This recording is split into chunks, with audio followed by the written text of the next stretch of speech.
sempre bom enfatizar isso, irmãos. Missões nacionais não têm missionários. As igrejas têm missionários. Missões nacionais, todas as juntas missionárias, missões mundiais, estaduais, na verdade fazem a gestão, são gestoras entre o processo das igrejas e o campo missionário. Então, na verdade, quem envia são as igrejas, ok? Então, nós somos missionários dos irmãos. Eu não tenho o nome arrolado aqui, pastor, mas eu me sinto membro dessa igreja também, porque somos essa grande família missionária batista espalhada por esse Brasil e por esse mundo afora. Amém? Então fica a nossa palavra de gratidão.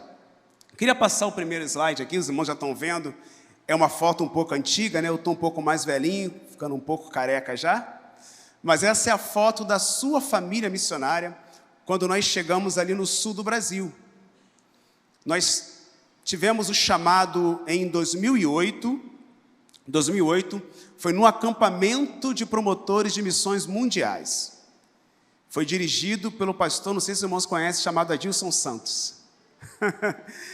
E ali eu aceitei o desafio missionário, e a partir dali eu comecei todo o processo, fiz seminário, minha esposa fez pedagogia, e aí depois de consolidar todo o nosso preparo, nós nos entendemos que era o momento de começar o processo com missões nacionais, ok?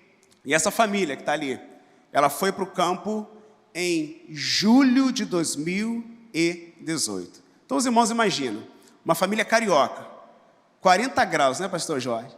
40 graus, indo para o sul do Brasil, no período de julho, período de inverno, é uma prova de frio, né? Nem de fogo, é de frio mesmo, né?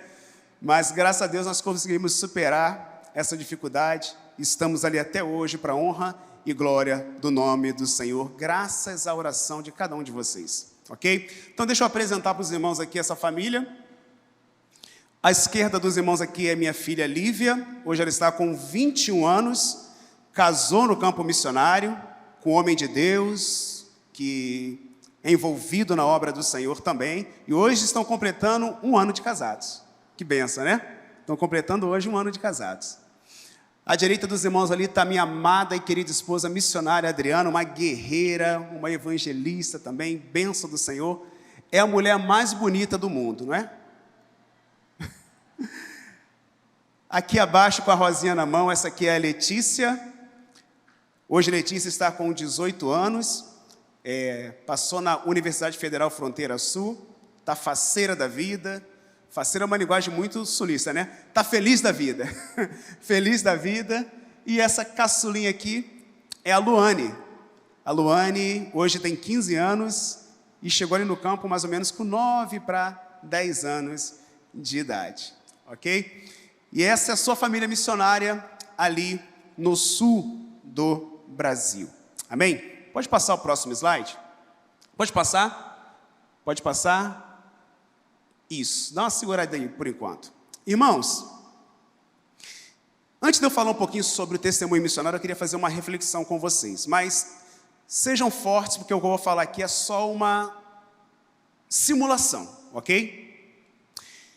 Muito bem, imagine que vocês estão viajando para um lugar juntamente com a sua família, com os seus, mas você não vai voltar.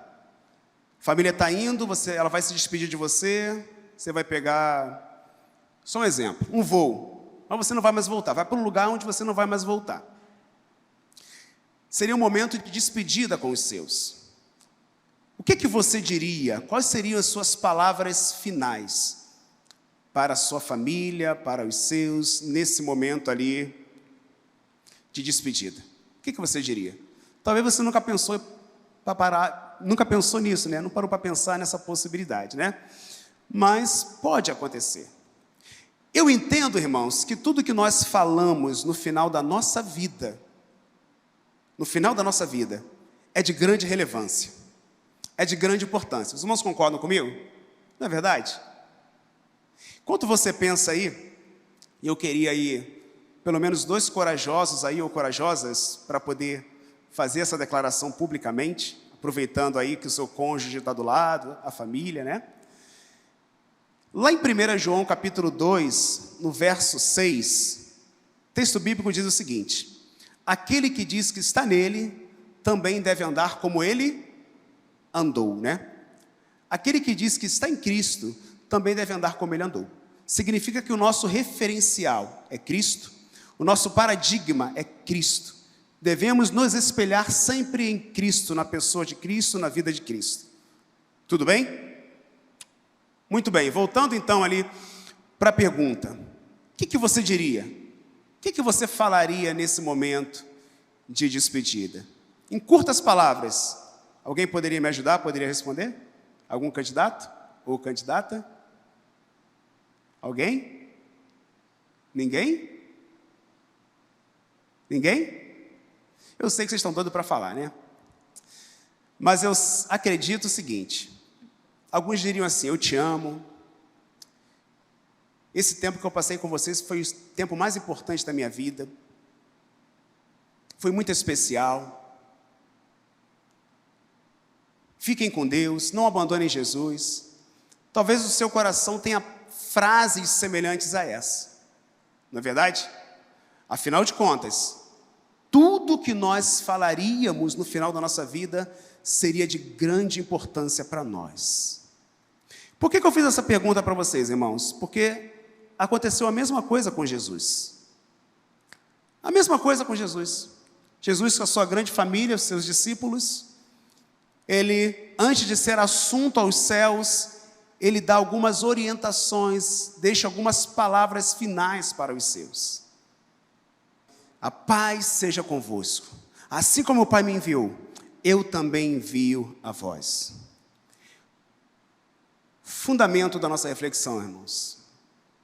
A ideia aqui é que tudo que nós falaríamos no final da nossa vida seria importante para nós. E é de fato importante para nós.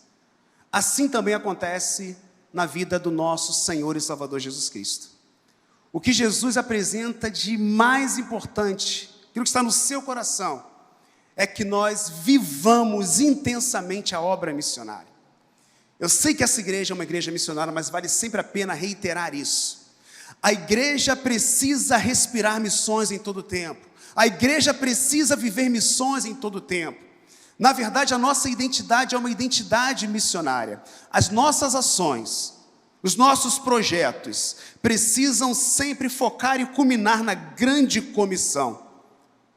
Lá na igreja nós colocamos um tema, ou melhor, uma missão. Amar a Deus, amar as pessoas e servir no reino no cumprimento da grande comissão. Qualquer coisa que seja apresentada, que não corrobore com isso, que não contribua com essa missão, nós repudiamos, porque nós precisamos focar na proclamação do Evangelho.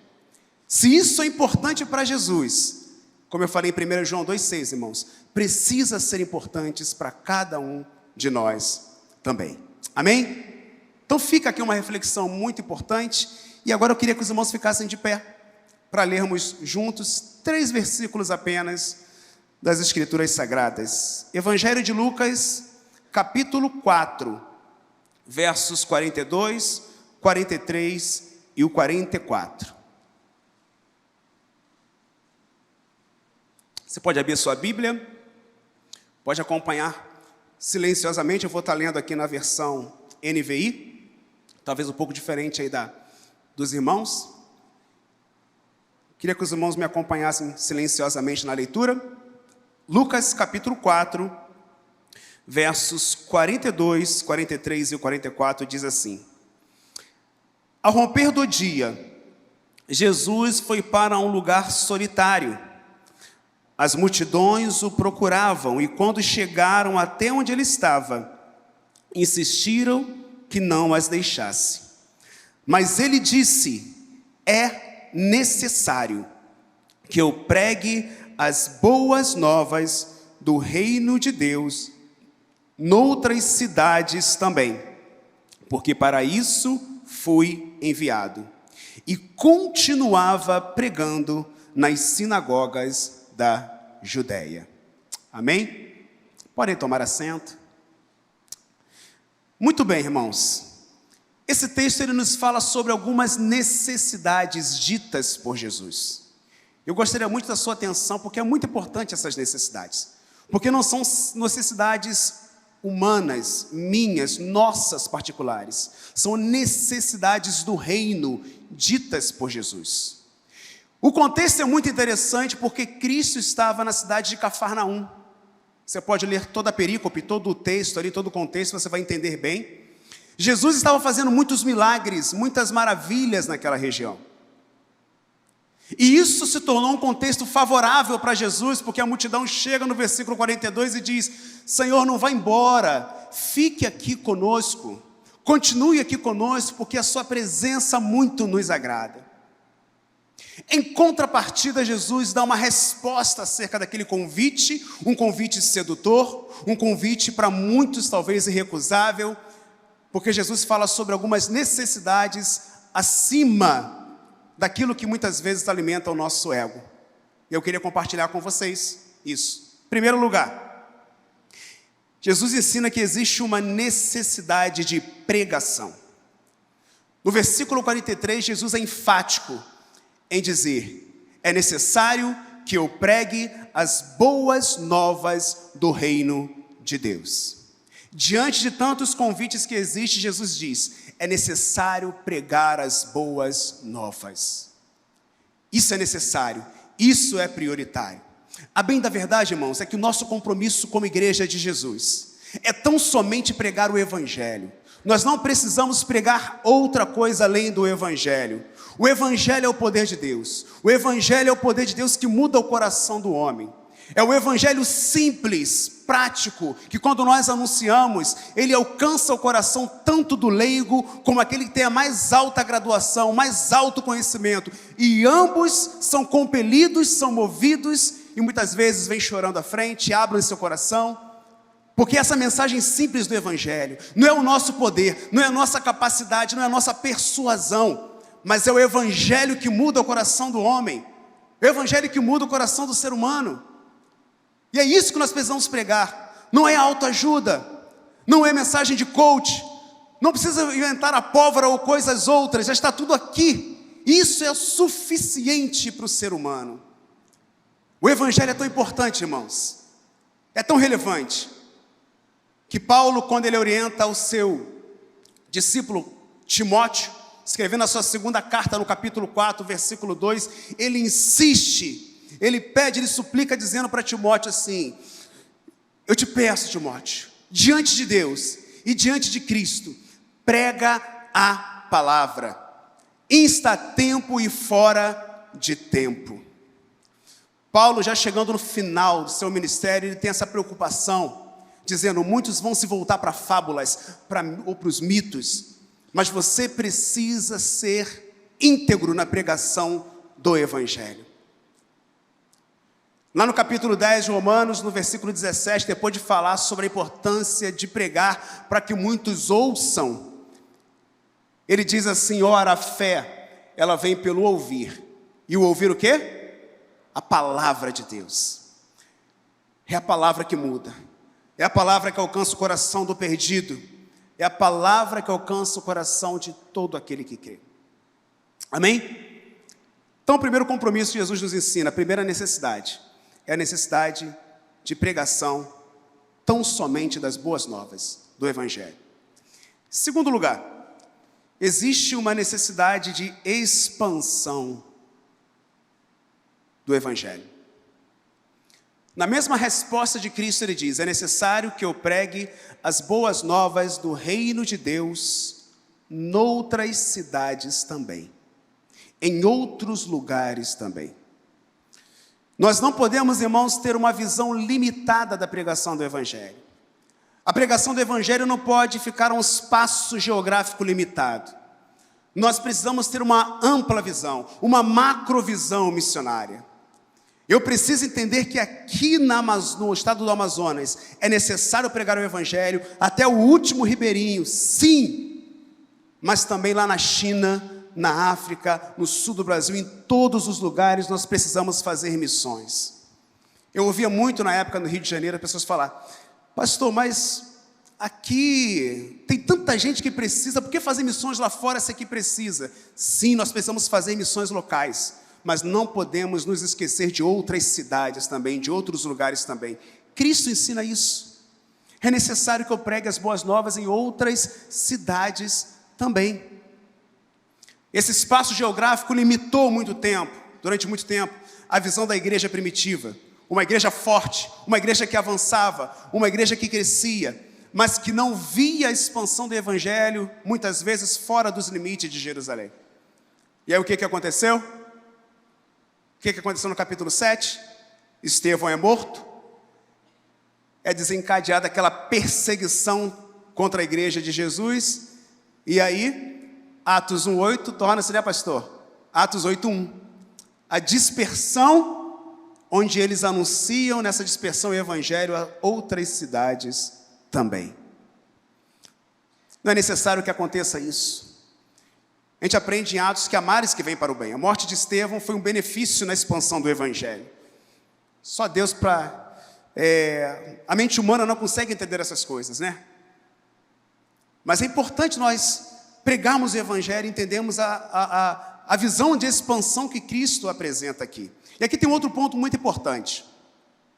Porque nessa visão de expansão, muitas vezes nós somos seduzidos, como eu falei no início com vocês, ao contexto que estamos vivendo. O contexto é favorável. As palavras são palavras bonitas, belas, que alimentam o nosso ego, acariciam o nosso coração. Já imaginaram? Chegar até Jesus, Jesus teve seu momento de privação para orar, ele chega até Jesus e diz assim: Senhor, fica com a gente aqui, não vai embora não. Talvez para mim e para você, meus irmãos, seria um convite maravilhoso, né? Está num lugar onde todo mundo gosta da gente, está num lugar onde nós somos bem-vindos. É muito interessante isso, e como isso é bom para nós como seres humanos. Mas Jesus ensina aqui que é necessário abrir mão. Não é a minha vontade que tem que ser prevalecida. Não são as palavras bonitas, muitas vezes, que precisam me convencer a ficar. Eu preciso ouvir a voz mais importante que o ser humano precisa ouvir, que é a voz do Espírito Santo de Deus. Ele diz: eu preciso ir para outras cidades. O convite é sedutor, o convite é muito bom, mas eu preciso ir para outros lugares também. Amém? Muito cuidado, fica um alerta aqui.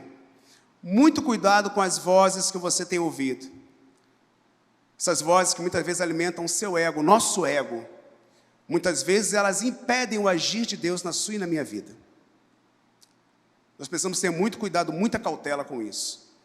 Nem tudo aquilo que falam de bom para a gente é bom para o reino. Amém? Terceiro lugar, existe uma necessidade de conhecer a missão. Você e eu precisamos conhecer cabalmente o nosso chamado, a nossa vocação. Na mesma resposta de Cristo, ele diz: é necessário que eu pregue as boas novas do reino de Deus noutras cidades também, porque para isso, o que ele diz? Fui enviado. Porque para isso eu fui enviado. O que Jesus apresenta aqui, irmãos, é convicção de chamado, convicção da sua missão. Eu e você precisamos ter convicção daquilo que nós fomos chamados para fazer. Em 2008, naquele acampamento, talvez os irmãos perguntem assim: Pastor Léo, Pastor Alessandro, teve chamado em missões mundiais, está em missões nacionais, como é que você deu isso? Né? Foi todo um processo. Porque hoje em dia eu recebo muitos venezuelanos lá, pastor Jorge. Muito interessante, né? Tive chamado em missões mundiais, fui para missões nacionais, e hoje eu estou num estado onde nós acolhemos muitos venezuelanos, muitos haitianos, né? É Deus trabalhando. A gente não entende, às vezes, como é que as coisas acontecem naturalmente em nossas vidas, né? Muito bem. É importante nós entendermos o nosso chamado. Em 2008, eu tive a plena convicção de que o Senhor me chamou para ser um plantador de igrejas. Não tive dúvidas quanto a isso. Eu comecei a me preparar para esse propósito, para esse fim. E é muito importante nós entendermos isso, irmãos, porque quando nós não cumprimos o chamado de Deus para a nossa vida, protelamos, adiamos, existe um perigo muito grande de nós tomarmos algumas decisões que podem dificultar a nossa vida, podem trazer prejuízo à nossa vida. Muitas vezes a escolha de uma pessoa errada, no relacionamento, uma decisão errada que você tome, E aí às vezes as pessoas se arrependem para o resto da vida, porque não ouviram a voz de Deus e não cumpriram plenamente o seu chamado. É importante vivermos e conhecermos bem a nossa missão. Guarde isso no seu coração. Conheça a sua missão, conheça o seu chamado e faça de tudo para que todos os seus caminhos, todo o seu direcionamento possa corroborar para o seu chamado. Amém? Em último lugar, existe uma necessidade de conclusão. O versículo 44, ele diz assim: e continuava pregando nas sinagogas da Judéia. A bem da verdade, irmãos, é que o versículo 44 é a prova de que o que Jesus falou no versículo 43 não ficou na teoria, mas de fato ele praticou aquilo. Jesus abriu mão de tudo aquilo e falou que existiam algumas necessidades e colocou em prática na sua vida. O versículo 44 diz que ele pregou nas sinagogas da Judéia. Ele sai da Galileia e vai para a Judéia, porque essa era a sua missão. Culminando na sua palavra final na cruz do Calvário, quando ele diz: está consumado, tetelestai. Escute isso. O importante não é você começar alguma coisa muito bem. Eu sei que nós começamos algo muito bem, quando nós nos convertemos, existe aquela chama, a gente está sempre envolvido com muita coisa, faz isso, faz aquilo. E aí no meio do caminho acontecem algumas situações em que a gente esmorece a nossa fé, retrocede do nosso chamado. Então o importante não é começar bem. A igreja de Éfeso, quando Jesus apresenta as 7 cartas, as 7 igrejas ali em Apocalipse, ela começou muito bem. Mas Jesus chamou a atenção porque ela tinha deixado o seu primeiro amor, as primeiras obras. Então não é importante começar bem, mas sim nós concluirmos bem a missão que o Senhor nos confiou. Existe uma frase no militarismo que diz que missão dada é missão cumprida, né? O importante é nós concluirmos com êxito, com alegria, a mensagem que o Senhor nos confiou. Irmãos, nós fomos chamados para retroceder, fomos chamados para avançar. Quando nós temos plena convicção do nosso chamado, quando nós entendemos cabalmente para que nós existimos, para que nós estamos aqui, nós precisamos olhar para frente, não olhar nem para a direita nem para a esquerda, mas como diz Hebreus 12:2, firmemente para Jesus, o autor e consumador da nossa fé. As situações da vida não podem nos paralisar. As adversidades não podem nos paralisar. Por mais grandes que pareçam, eu tenho um chamado, eu tenho uma missão. E todos necessitam de ouvir o Evangelho de Cristo Jesus. E o Senhor conta comigo, conta contigo nessa grande missão. Amém? Então quero terminar essa reflexão bíblica com aquela célebre frase do apóstolo Paulo, no mesmo livro aqui que eu dei como exemplo, na mesma carta, 2 Timóteo, capítulo 4, versículo 7. Quando ele diz o quê? Pedindo a ajuda de vocês. Combati, acabei guardei a fé. O apóstolo Paulo, ele tinha cacique para dizer isso, né? O apóstolo Paulo teve uma vida exemplar. Apesar de muitas mulheres quererem bater nele, né, pastor? Mas ele teve uma vida exemplar. E ele, com certeza, pôde declarar isso. Combati o bom combate, acabei a carreira, guardei a fé. Que assim seja, meus irmãos, na sua vida, na minha vida, na vida de cada um de nós. Nós temos um chamado, nós temos uma missão a ser cumprida. Não esmoreça, vão ter dificuldades no meio do caminho. Vão ter privações. Deixa eu contar uma história para vocês, eu vou entrar no momento missionário agora, na história aqui da testemunho missionário. Aquela menina, minha filha, a Luane, não apareceu ali não. Aquela primeira foto, aquela caçulinha. Ela chegou no sul do Brasil, nós oramos muito para ir para lá, existiam várias oportunidades, alguns estados para ir, mas em oração a família entendeu que o nosso chamado era ali para Santa Catarina. especificamente para o projeto de plantação de igrejas lá no Grande Oeste. Eu estou a 2h30 da Argentina e mais ou menos 7h30 da capital Florianópolis. Quando nós chegamos ali, irmãos, os irmãos sabem que aquela região lá do oeste de Santa Catarina, ela é colonizada por descendência alemã e italiana.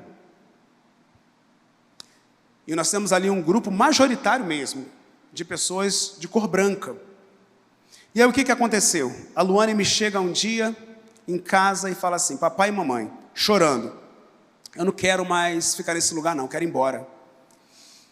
Eu quero ir embora porque aqui ninguém gosta de mim, me maltrataram, falaram isso para mim, isso e aquilo lá na escola. Irmãos, foi muito difícil para a gente, porque a gente como missionário, tem missionários aqui que entendem bem isso, né? Nós como missionários, eu e a Adriana, a gente consegue lidar com essa situação com mais facilidade. Como diz o carioca, a gente mata no peito e chuta pro gol, né? A gente consegue trabalhar bem isso. Mas o inimigo é sutil, ele trabalha exatamente aonde? Na vida dos nossos filhos, né? Ele trabalha exatamente no nosso ponto fraco. Ele vai sempre trabalhar na sua estratégia, nos nossos pontos fracos. E aí a Luane falou isso, nós conversamos com ela, oramos com ela, falamos, filha, não desista não, lembra que papai e mamãe conversou contigo, que ia ter alguma dificuldade, no campo acontece isso, aquilo, ia ter alguma dificuldade que impedia a nossa obra aqui, e nós não podemos desistir, filha, vamos avançar. Sintetizando a história, irmãos, nossa filha conseguiu superar aquele momento, foi muito difícil para a gente. Vocês que são pais sabem disso, né? Somente diante de um assunto que seria um assunto já vencido na nossa sociedade, não é verdade? O que aconteceu com Luane? Luane, ela se superou diante daquilo. Luane, ela participa da Olimpíada de Matemática do Oeste Catarinense, OMOC. E aí Luane tira em 3º lugar, naquela escola que ela passou aquela humilhação, ela tira em 3º lugar. Aí ela é homenageada lá na Universidade Federal Fronteira Sul. Recebe a medalha lá. E aí, irmãos, dentro do contexto que eu falei com vocês aqui, nada contra, mas a única marronzinha lá que recebeu medalha. Olha que benção, né? A única. É Deus trabalhando, honrando na vida da nossa filha. Aí em 2021, ela engatou aí no concurso de oratória nas escolas de Chapecó. Concurso de oratória, falava sobre liderança. E aí ela participou, ficou entre as 10 finalistas, e aí Deus honrou e Luane foi a campeã do concurso de oratória nas escolas 2021 lá em Chapecó.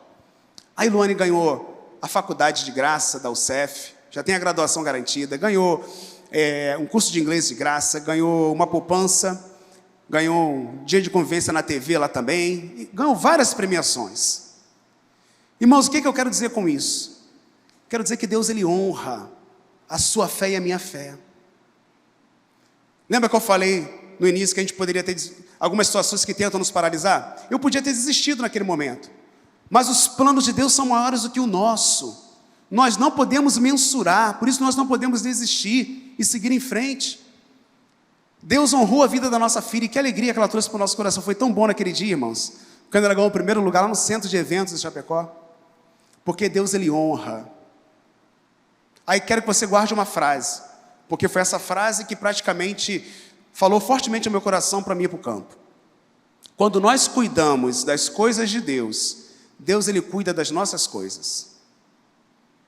Quando nós abrimos mão de alguma coisa nossa para priorizar a de Deus, Deus, Ele cuida das nossas coisas. Quando o ideal é maior do que a vida, vale a pena dar a vida pelo ideal. Vale a pena, irmãos. É por isso que Cristo diz, quem quer salvar sua vida vai perder. Mas quem perder sua vida por amor de mim vai achar, vai salvar. Foi isso que aconteceu na vida da nossa filha. Hoje ela é uma bênção lá. Como é que é chegar em Santa Catarina, nesse contexto que os irmãos entendem, onde existe uma religiosidade, entre aspas, oficial? Pessoal de descendência italiana é o quê? Católico. Descendência alemã é o quê? Luterano, né? Ainda que nominal. Na verdade, a maioria é nominal. E aí, chega uma família ali, e as pessoas se perguntam assim, para que essa família veio aqui? Para quê? Alguns se perguntam, né? A gente precisa, a gente tem tudo aqui, tem a nossa religião, não precisa de vocês. Então, quando nós chegamos num contexto desse, irmãos, eu não posso chegar ali e alugar um espaço para fazer uma igreja de imediato. Eu preciso alcançar o coração daquele povo. Nós precisamos cair na graça do povo sulista. Ali no oeste catarinense é assim que funciona. Talvez ali no litoral de Santa Catarina, como é mais miscigenado, é mais fácil realizar um trabalho assim. Mas lá no oeste é um pouco mais complicado. Então a gente tem que começar devagarinho e ganhando o coração do povo. E essa foto mostra um pouquinho disso. Pode passar? Aquela foto da gente caminhando, fazendo a caminhada de oração? Isso. Nós começamos então, irmãos, orando pela comunidade. A gente começou num bairro chamado EFAP, de 70 mil habitantes, sem trabalho batista nenhum ali. O que eu fazia? Eu chegava, passava pelas ruas, é uma região periférica da cidade de Chapecó. Eu chegava e cumprimentava todo mundo, usava a camisa amarela Jesus Transforma, a gente dava bom dia, dava boa tarde, alguns respondiam, outros não respondiam, mas não tem problema, a gente insistia, até que uns falavam conosco ali.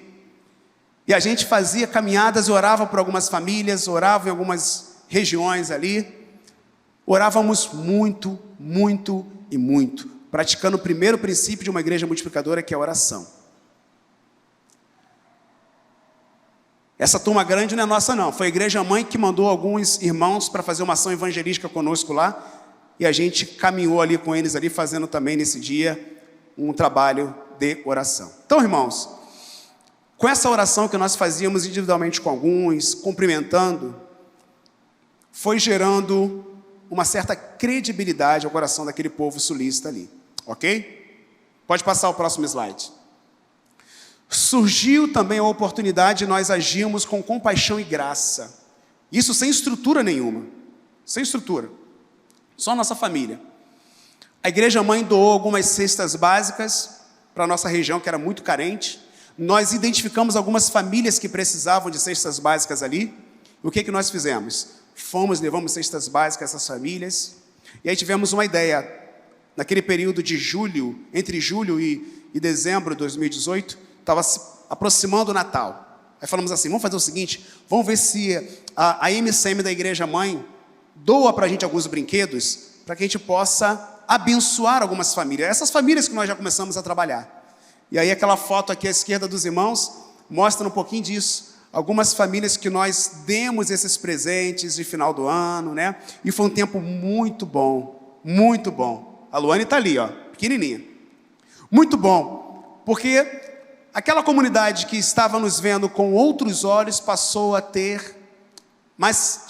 a ter mais credibilidade com eles. Deu mais visibilidade para a nossa família. E foi um ponto muito positivo também. Essa foto do meio, a Igreja Mãe abriu um projeto de capelania prisional. E onde fica o presídio? No bairro de EFAP, onde nós estamos. Por que fazer, por que não fazer?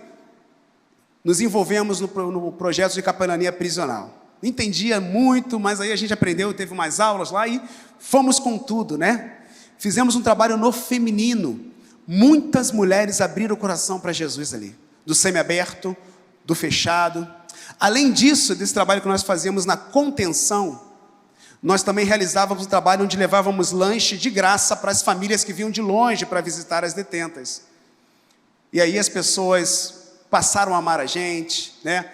Era muito bom ali, as crianças também que estavam ali, que vinham visitar as mães que estavam presas ali, a gente dava uma lição, né, da palavra de Deus. Então foi um tempo muito precioso ali, onde nós ganhamos com isso, aos poucos, o coração da nossa comunidade.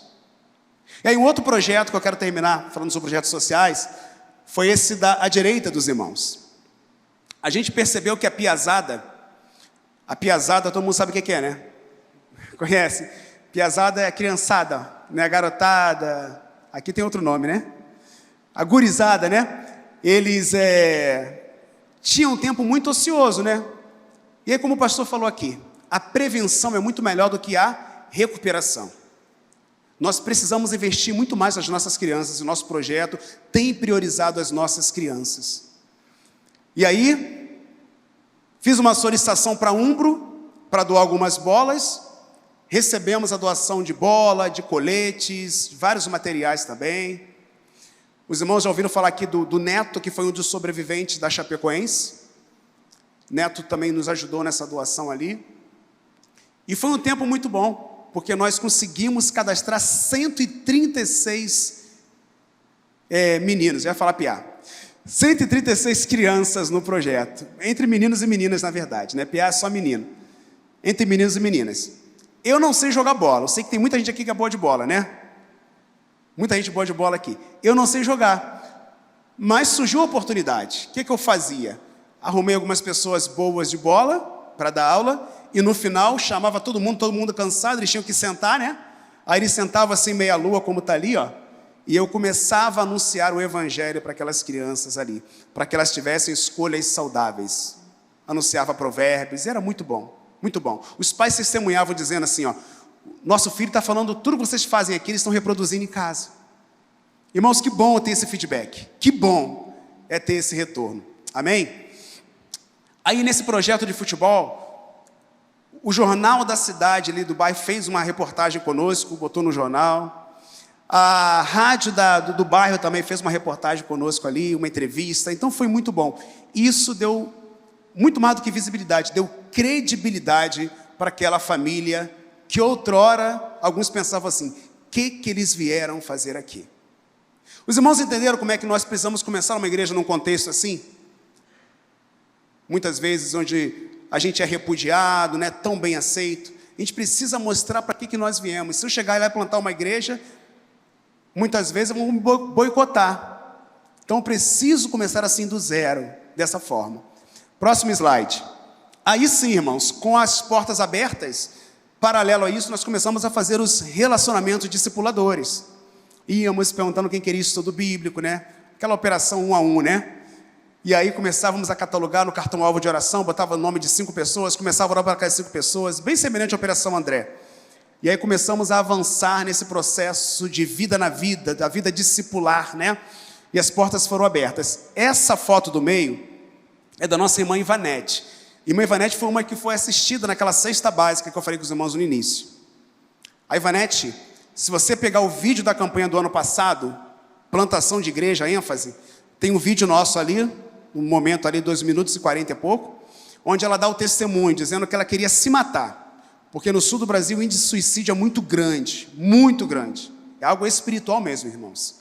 A religião espiritualista tem crescido assustadoramente lá na região. Então ali é uma batalha espiritual muito grande, e ela queria se matar, e ela agradece a Deus pela vinda dessa família missionária, e primeiramente por Jesus entrar no seu coração. Que bênção, né? Pode passar? Com isso, a gente foi desenvolvendo o trabalho também nos lares, com os pequenos grupos multiplicadores. Essa foto aqui, à esquerda, no canto inferior esquerdo dos irmãos, é lá em casa. Então, nós chamávamos alguns irmãos para participar conosco ali, fazíamos em outras casas também, os pequenos grupos multiplicadores, e assim, naturalmente, o Senhor ia dando crescimento àquele povo sem nenhuma estrutura física ainda. A gente ia fazendo nas casas, ia se envolvendo, ia criando relacionamentos, e aí foi crescendo. O convite de alugar um espaço, era muito grande. Alguns falavam, pastor, por que não aluga logo um espaço, para a gente se reunir? Mas a gente pensou assim, quando tiver 4 PGMs consolidados, aí nós pensamos a estrutura, que aí tem condições de manter, né, pastor? Que vai começar do zero, aí dá aquele problema de aluguel, aquelas demandas todas, né, que às vezes acabam tomando tempo na pregação do Evangelho. Então, ali sim, depois de 4 pequenos grupos, nós pensamos na possibilidade de iniciar os encontros dominicais, tá bom? O próximo slide, pode passar? Mostra um pouco da reunião desses pequenos grupos multiplicadores. Alguns não se conheciam, a gente estava numa casa, estava numa região de EFAP, em outra, ninguém se conhecia. Então, a gente tinha que reunir aquela turma toda para esse encontro, que é o GGM, o Grande Grupo Multiplicador. Aí o que a turma fazia? Aqui quando vocês se reúnem para celebrar é o quê? Qual o prato preferido? Tambaqui? Tambaqui? Com farofa de banana, que é muito bom, ó. Tambaqui com farofa de banana. Eu comi ontem, pastor, chamado... Eu esqueço o nome, gente. Começa com M, me ajudem aí. Matrinchã, né? Olha, eu gostei mais do que o tambaqui. Não sei vocês. Eu gostei mais. Muito bom. Aquela farofa de banana, que coisa boa. Que benção. É difícil, né? Mas muito bom. Mas lá no sul, o que acontece quando o povo se reúne? Eles fazem o quê? Churrasco, é isso aí, né, irmãos? Churrasco. Aquele costelão no meio, né? Bota assim, bota ali em volta, fica 6 horas ali, oh, coisa boa. Coisa boa demais. Parar de falar de comida, senão vocês ficam com fome. Então, irmãos, a gente reuniu esse grupo para eles se conhecerem. Aí depois disso, sim, aí já estou terminando. Pode passar a próxima foto? Aí nós começamos os encontros dominicais numa oficina mecânica. Vamos começar na oficina lá, na minha oficina lá, a gente tira as coisas de lá de dentro e começa a fazer um encontro lá. Por que não fazer? Vamos fazer então. Aí fizemos ali aquela foto ali do culto inaugural. Aí nós fizemos ali, só que ali dentro tinha um monte de pneu, pastor. Pneu, coisas de oficina, de borracharia, né? E a gente tirava aquilo tudo, irmãos. Todo mundo arrumado, a mão ficava toda suja de pneu, toda preta. Mas não importava não. A alegria era tão grande que a gente fazia aquilo ali com regozijo no coração. Tirávamos e depois do culto botávamos no lugar. Esse primeiro culto teve muita decisão para a honra e glória do nome do Senhor. E aí, depois de um tempo, nós alugamos esse espaço aqui, à esquerda inferior dos irmãos aqui, ó, um espaço que nós locamos, depois desses 4 pequenos grupos consolidados, ok? E aí, para finalizar esse momento de plantação do zero, para os irmãos entenderem, em 2021, aquela foto ali, ó, nós organizamos ali a primeira igreja batista em EFAP, com os membros arrolados ali. Tem uns que estavam em processo de arrolamento ainda, né? Então nós organizamos ali a primeira igreja batista em EFAP, considerado uma plantação, uma organização, melhor dizendo, em tempo recorde. Porque nós chegamos ali em julho de 2018, 19, 20, 21, menos de 3 anos. E num contexto desfavorável que é o Sul, que os irmãos conhecem muito bem, e muito além ainda, e a questão da própria pandemia. Passamos aquele período pandêmico, desde 2020, 2021, e nós conseguimos organizar. Irmãos, isso é um milagre de Deus no sul do Brasil. É um milagre de Deus a gente organizar com um tempo tão curto assim. É a prova de que, se nós começarmos do zero, nessas etapas que eu apresentei para os irmãos, muitos projetos vão dar certo.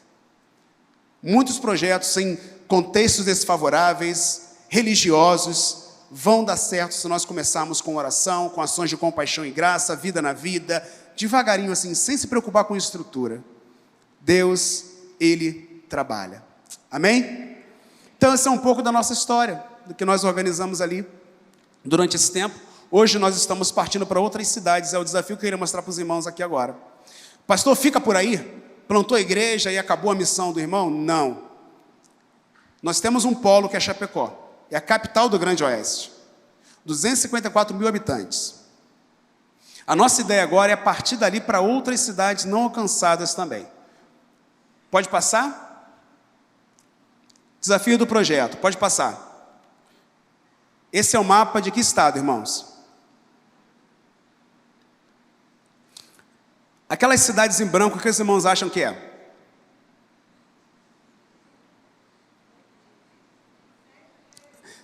Cidades sem presença batista e muitas dessas sem presença de nenhuma igreja histórica, pentecostal, neopentecostal. Muitas não têm nem igrejas nessas cidades.